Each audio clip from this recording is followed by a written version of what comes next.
잘 아시는 바와 같이 하나님은 사랑이십니다. 성경에는 하나님의 사랑이 많이 나타나 있습니다. 특별히 본문은 스토리가 있는 내용이라서 여러분이 잘 기억하고 계실 것입니다.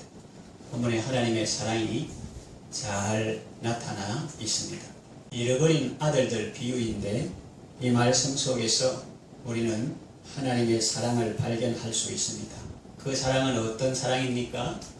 첫째는 허용의 사랑입니다. 허락해 주신다, 용납해 주신다 하는 그런 의미입니다. 예수님께서 비유 말씀하시는데 집에 두 아들이 있었는데 그 둘째 아들이 아버지에게 내게 돌아올 분깃을 내게 미리 좀 나누어 주세요. 그렇게 말합니다. 고대에는 이 땅이 요즘과 같은 그런 의미를 갖고 있는 것이 아니고 우리가 우리나라의 소설가 박경리가 쓴 토지나 또 중국 선교사 딸인 펄벅의 대지 이런 걸 읽어보면은 그 땅이 그들에게 얼마나 큰 의미를 갖고 있는가 하는 것을 알 수가 있습니다. 생명과 같은 것이죠. 내게 돌아온 분깃을 내게 주소서 그렇게 했는데 사실 재산 분할은 아버지가 돌아가셨을 때에 하는 것이고 생전에 그것을 해달라는 것은 아주 무례한 버릇없는 일이다 하는 것을 우리가 성경 배경을 통해서 알 수가 있습니다. 보통 사람 같으면 어떻겠어요? 이놈의 자식이 아버지가 아직 살아있는데 재산을 분할해 달라고 내 눈에 흙이 들어가기 전에는 그렇게 못해. 나가려면 네 혼자 나가. 그렇게 하기 쉽습니다. 그런데 성경을 보면 어떻습니까? 놀랍습니다. 아버지가 그 살림을 각각 나누어 주었더니 그렇게 나누어 주었습니다. 그래가지고 이 아이는 며칠이 못 돼요. 그 재물을 다 모아가지고 자기가 준 걸 다 팔아가 돈으로 만들어가지고 가급적이면 아버지한테 먼데 지구 반대편에 요즘 말하면은 핸드폰도 안 되는 연결이 안 되는 가급적 먼데 그런데 갔다 그런 말씀이 나옵니다. 그러면 아버지는 그 아들의 평소 습성을 보아서 그 재산을 낭비할 것을 알지 못했을까요? 짐작하지 못했을까요? 능히 짐작할 수 있을 것입니다. 그럼에도 불구하고 아버지는 왜 그 무례한 부탁을 들어주었을까요? 그것은 아버지가 아들을 사랑했기 때문입니다. 아버지에게는 이 아들이 늘 집에 있으면서 아버지도 모르고 아마 진정으로 아버지 이렇게 불러본 적이 없을 것 같아요. 나중에 세월이 지나가지고 돌아와가지고 아버지 그는 그 뉘앙스로 한 말이 한 번도 없고 늘 원망, 불평 그래가지고 뭐 좀 심부름해라 하면은 노예처럼 불이나 이런 생각을 하고 있기 때문에 아버지는 이 아들이 정말 진심으로 아버지 그렇게 한번 불러주기만 한다면 재산 좀 잃는 것 우리가 볼 때는 크지만 그 아버지 입장에서 볼 때는 재산 잃는 것이 대수겠느냐 물질 좀 손해보는 것이 대수겠느냐 그래가지고도 아들 하나 건질 수 있다면 정말 아버지를 아버지로 알고 아버지를 경외하고 겸손하게 아버지의 말씀에 기쁨으로 순종할 수 있는 그런 아들이 된다면 그 물질 좀 잃어버리는 건 대수겠느냐 능히 감수하겠다 하는 그런 마음으로 그 아들에게 재산을 분할하여 준 것입니다. 그래서 성경에 보면은 하나님께서 우리에게 허락하는 것을 주시는 경우가 있습니다. 이스라엘 백성들도 처음에는 만나를 먹을 때 모양은 가시가 갓씨와 같고 또 맛은 꿀 섞은 과자 같더라 그렇게 먹었는데 그걸 자꾸 먹으니까 지겹다. 지겹다. 그래서 수련회 가도 중고등학생들이 그럽니다. 그래도 말씀, 오늘도 말씀, 좀 나는 거 좀 놀고 즐겁게 하고 이런 거 하고 그래야지 맨날 말씀 집회, 뭐 큐티 이런 거 합니까? 그건 무슨 말인지 이해는 돼요. 그 알면서도 살살 웃으면서 대답해요. 어제 뭐 먹었노? 밥. 오늘 뭐 먹었노? 밥. 지겹지도 않나? 이렇게 그런 묻죠. 그래서 그런 마음을 이해하지만은, 그러나 하나님께서 그 맛있다고 과자 같다 하는 그것의 실정을 낸 사람들에게 하나님께서는 이 광야에서 먹을 것 없는데 이게 어디하고 원망을 부패하나 하면서 불벼락을 내릴 수 있는데, 우리 인간의 본성으로는, 그러나 하나님은 그러지 않으시고 불벼락이 아니라 메추라기를 내려 주셨습니다. 그런 데가 있어요.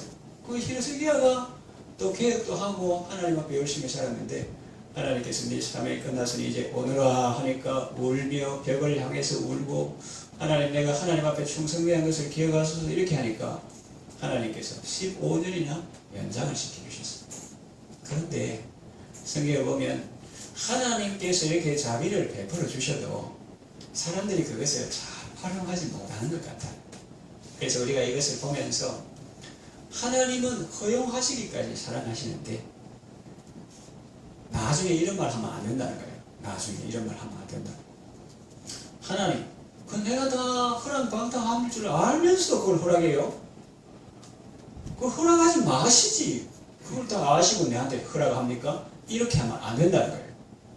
하나님께서 때로는 우리에게 사도 바울처럼 구하는 것을 허락하지 않으시고 계속 고통과 병 가운데 두실 수도 있지만, 때로는 하나님께서 구하는 것을 허락하실 때가 있다. 그 허용의 사랑, 그거 다 하나님의 사랑입니다. 감사합니다. 이렇게 하나님의 그 행하심에 대해서 감사하고 송축해야지, 성경에 나오는 바와 같이 사람이 미련함으로 자기 길을 굽게 가고 나중에 여호와를 원망하느니라, 이런 행동을 하면 안 된다는 거예요. 그래서 우리는 하나님께서 우리에게 허용해 주시든지 금하시든지 그거는 다 하나님의 사랑에서 나왔다. 그 행위 자체를 우리가 선하시고 인자하신 하나님의 역사다 생각하고 감사하는 것이 필요하고 중요합니다.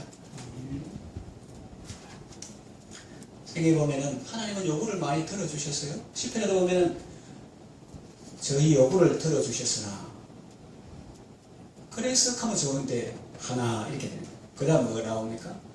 저희 요구를 들어주셨을지라도 그 영혼은 파리하게 하셨도다. 이건 별로 좋은 게 아니에요. 요구를 다 들어주셔. 만나 매출하게 다 들어줘. 하나님 이거 하게 해주세요. 이거 하게 해주세요. 그럼 하나님은 작으나 그걸 좀 살려보려고 다 들어줍니다. 그런데 우리가 이 세상에서 많은 건강에 물질에 이런 거 하나님이 들어주실 때도 있어요. 그래서 그 영혼도 그 응답과 함께 팍팍 살아나면 얼마나 좋겠습니까? 그러나 그 영혼은 파리하게 하셔도, 이렇게 시편 기자가 그렇게 말하고 있습니다. 그래서 이것을 통해서 우리가 기억할 것은, 하나님은 재물이 좀 낭비되더라도 아들을 하나 살려보겠다는 일념으로 허용하시는데, 그럼 평소에 우리가 어떻게 하겠어요? 평소에 하나님을 진심으로 감사하면서 부르는 훈련을 해야 되고, 절규 순종하는 훈련을 하는 것이 하나님을 기쁘시게 하는 것이다 하는 거죠. 가을이지 않습니까?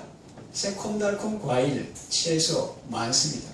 그냥 배고픈데 이게 허겁지겁 먹는 것이 아니고, 하나님이 참, 어떤 사람은 진부하다, 지겹다 이러는데, 이렇게 새콤달콤 다양한 맛을 가진 그 과일을 창조하신 하나님이 결코 진부한 분이 아니고 참 다양한 즐거움과 기쁨을 주시는 분인데, 사과를 먹으면서 원 없으면 배나 뭐 자기한테 주어진 여러 가지 그런 과일을 먹으면서 하나님 맛있습니다, 감사합니다, 사랑해요, 감사합니다 하면서 그거를 성찬식 때만 주의 살과 피를 이렇게 우리의 입에서 씹으면서 대속의 사랑을 전하는 게 아니라, 평소에도 그런 햇살로 밥을 지어서 먹을 때에도 하나님 감사합니다 그렇게 하고, 과일을 먹을 때도 아버지, 그걸 꼭 세월 지나가지고 탐자 생활하다가 누더기 걸치고 집에 가서 돌아와서 그때만 하는 게 아니라,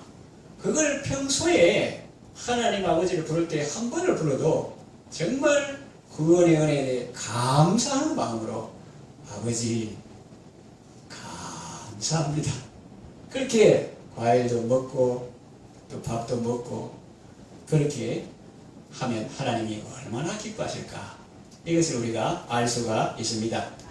이 하나님의 사랑은 허용하는 사랑이고요.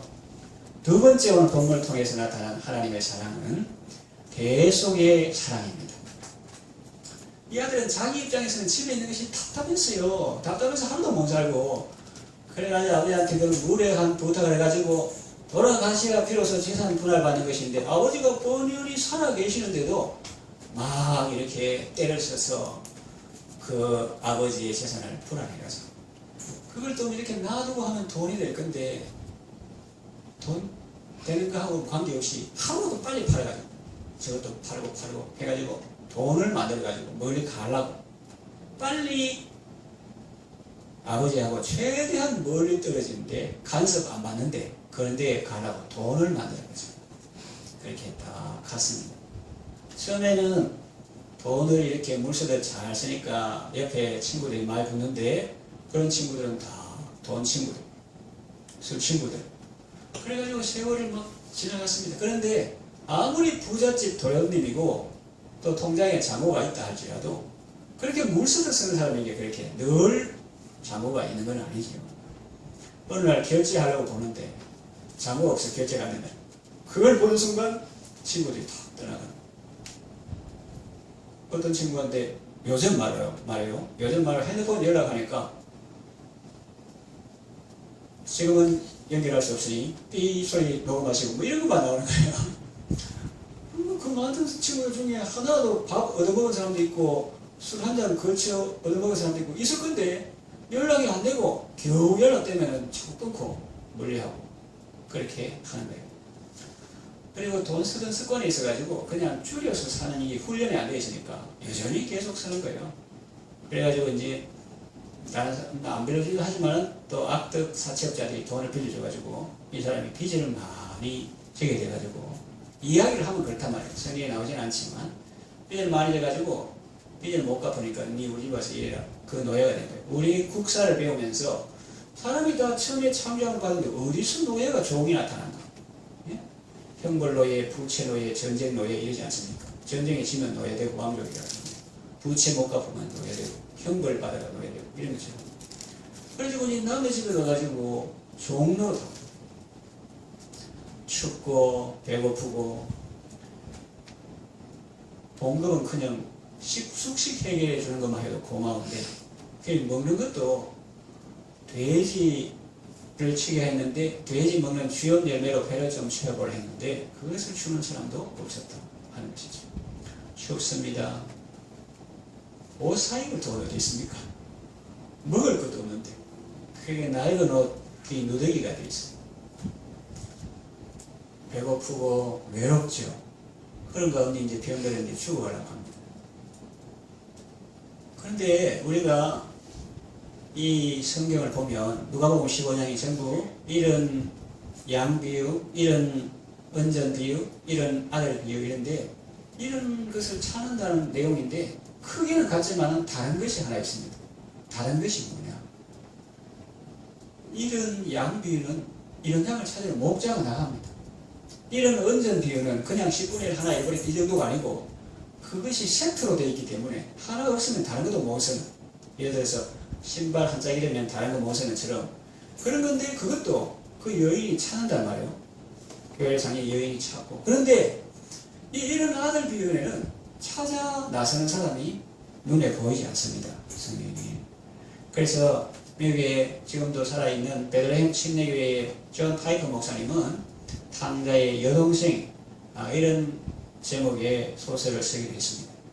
그래서 아버지의 마음을 알고 오빠 고생하는 걸 알고 아버지의 마음을 가지고 그 가서 수소문 해가지고 빚 다 갚아주고 데리고 오는 그런 소설을 썼는데 팀 켈러라는 사람은 리디머 교회에 그 분은 이 속에 있다는 거예요. 이 속에 그걸 찾아 나신 분이 있다는 거예요. 마다들 아닙니다.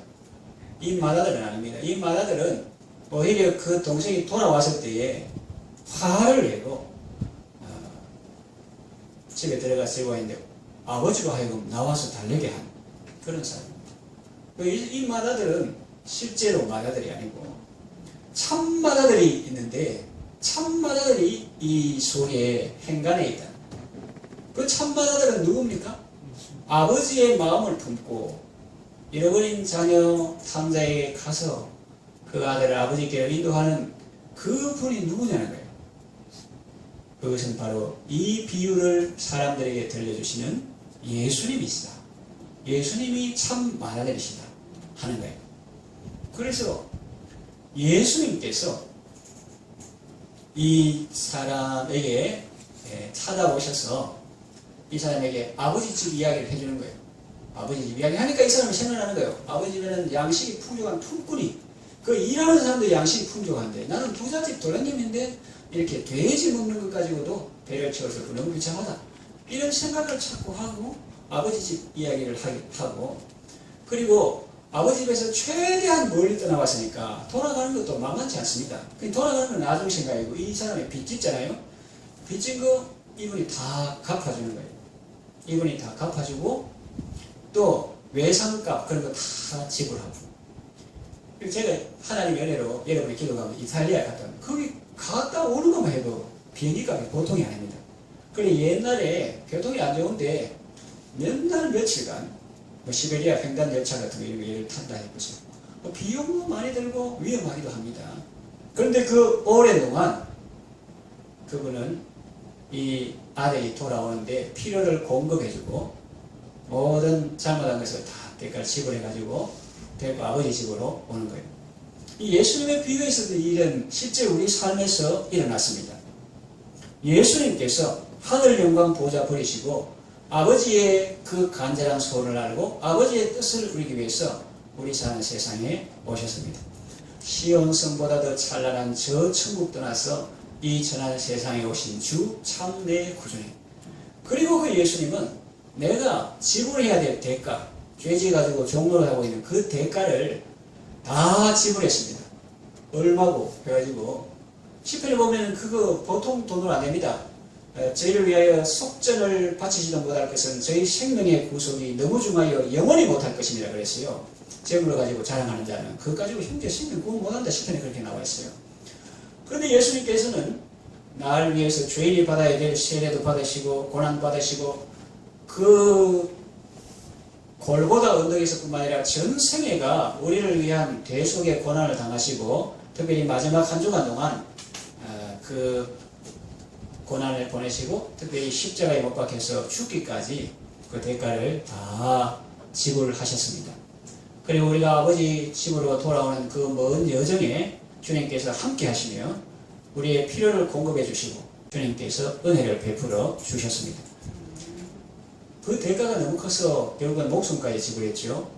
나를 위해 십자가에 오르신 주님. 그래서 예수님이 십자가에 오르시기까지 죽기까지 자기 목숨을 대가로 지불하기까지 우리를 아버지 집으로 인도하기 위해서 힘쓰시고 애쓰셨다 하는 것이죠. 예수의 사랑을 기억하고 하나님께 감사하며 영광 돌리는 여러분 되시기를 바랍니다. 세 번째 본문에 나타난 하나님의 사랑은 은혜의 사랑입니다. 하나님께서 우리에게 베푸시는 것이 은혜고 우리가 사는 것이 다 하나님의 은혜지만 왜 특별히 그렇게 말한가 하면 이것을 강조하기 위해서입니다. 자, 아들이 아버지 집으로 돌아오는데 마음이 편하지 않습니다. 왜냐하면 이제 그 집에서 정말 빚 못 갚아가지고 종로라는 데는 정말 안 좋았어요. 탈출하고 싶었어요. 내 죄빚 다 해결되고 벌 안 받아도 되는 거는 좋습니다.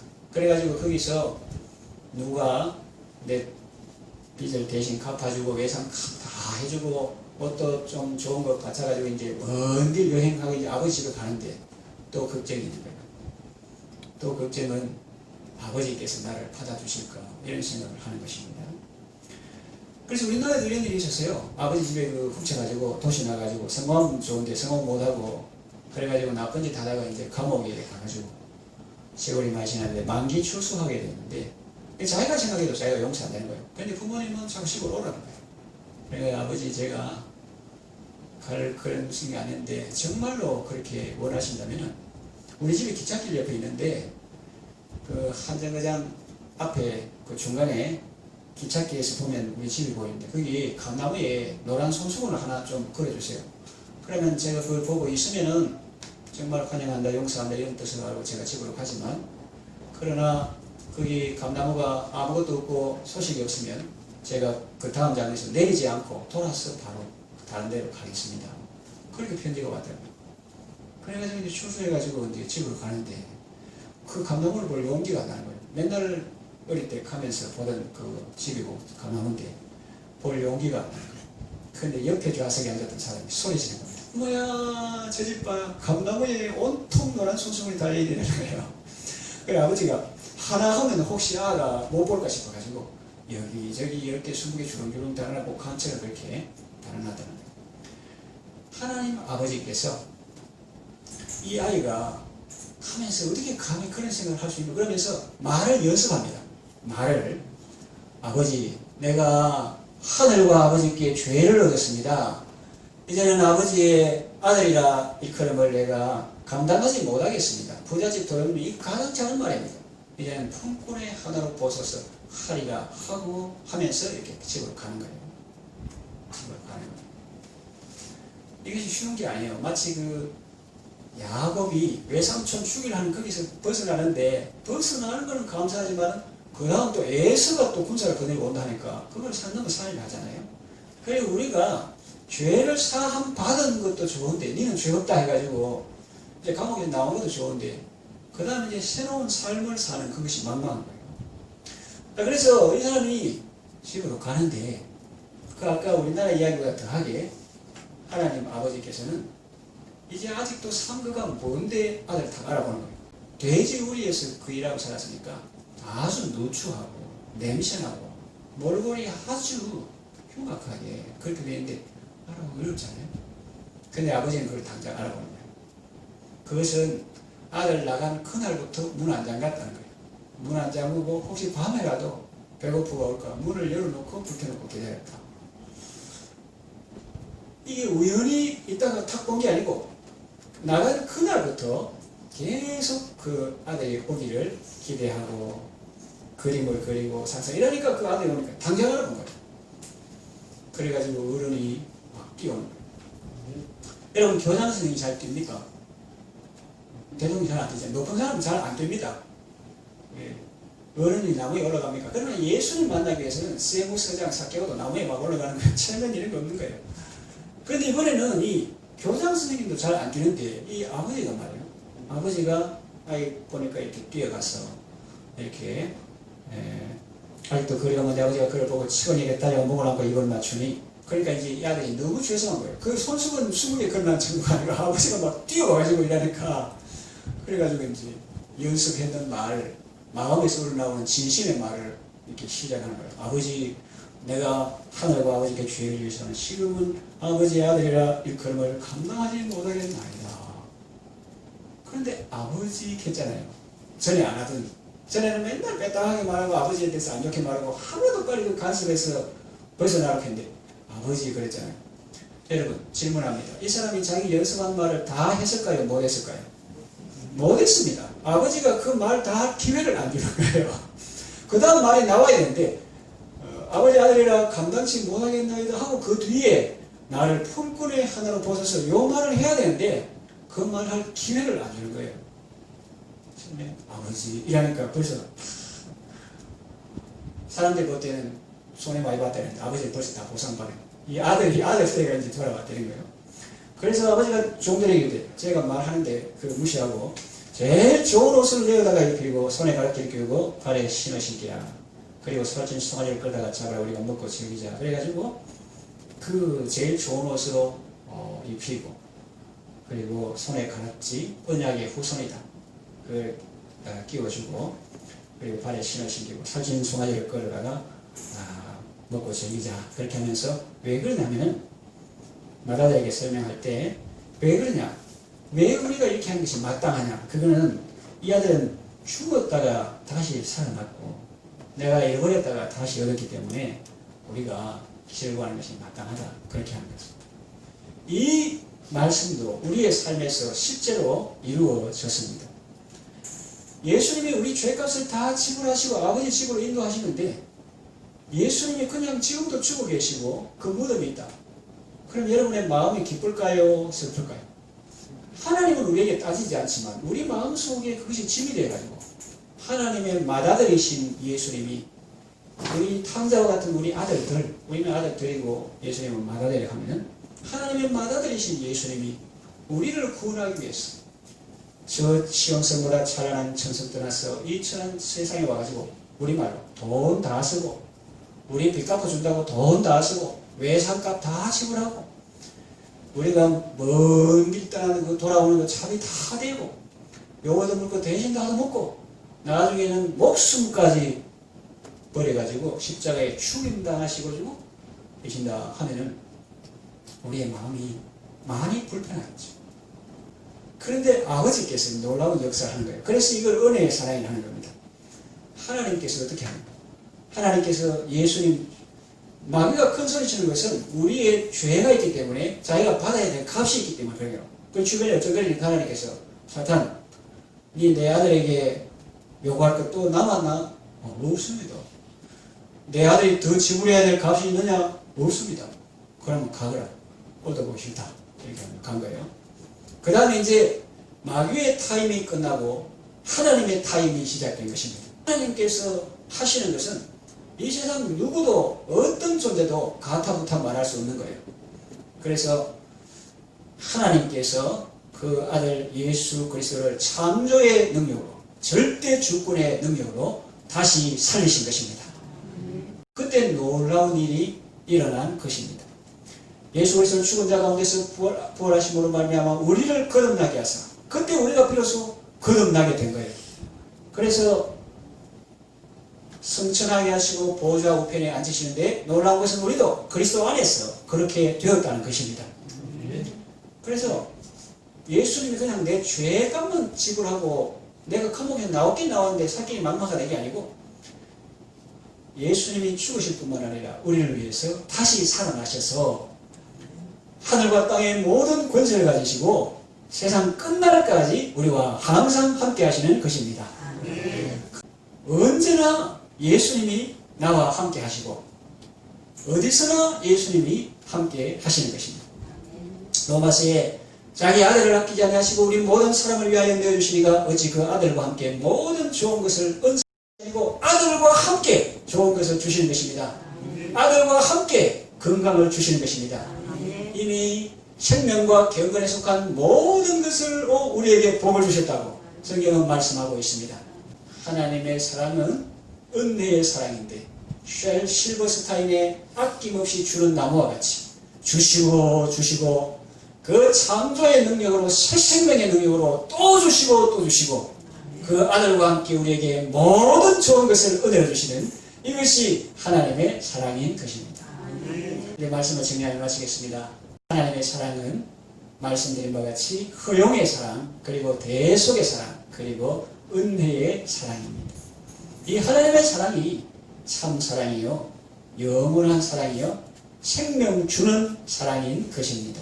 이 사랑 안에서 평안함과 담대함을 얻으시고 주의 사랑으로 세상 이기고 참 기쁨으로 주를 섬기는 그런 아름다운 삶을 살아가시기를 바랍니다.